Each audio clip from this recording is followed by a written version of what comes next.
5 ang arestado sa Camarines Norte matapos mangikil sa isang negosyante. Ang mga sospek nagpanggapan ng miyembro ng media.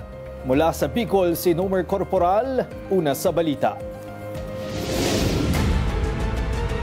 Kalaboso ang 5 individual na sangkot sa pangingikil sa isang negosyante sa isang peryahan sa isang bayan sa Camarines Norte. Batay sa ulat, nagpakilala ang mga suspect na miyembro ng media na may koneksyon sa otoridad.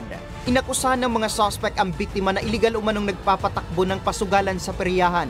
Kaya't upang hindi maipasara ang negosyo, ay hininga ng mga ito ang negosyante ng 6,000 pesos.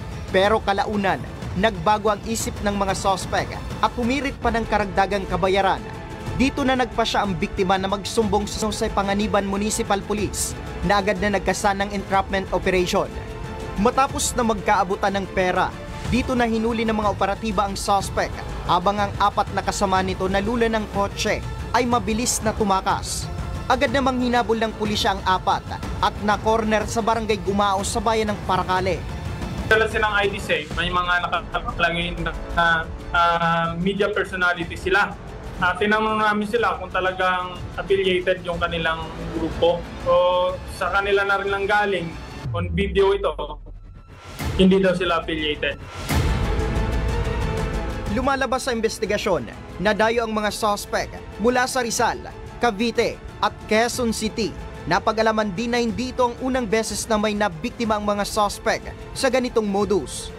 Nung una, inaamin niya na maraming beses na silang gumawa ng ganitong style, pero hindi raw siya ang team leader. Ang tinuturo niyang team leader ay yung taga Quezon City. Meron din bahay sa... Nanawagan ng otoridad sa iba pang nabiktima ng grupo na huwag mag-atubiling ipagbigay alam sa kanila para mabigyang leksyon ang mga suspect at hindi na makapambiktima pa ng iba. Nauna sa mga balitang totoo at laging bago, Nomer Corporal, alauna sa balita, Prongis TV.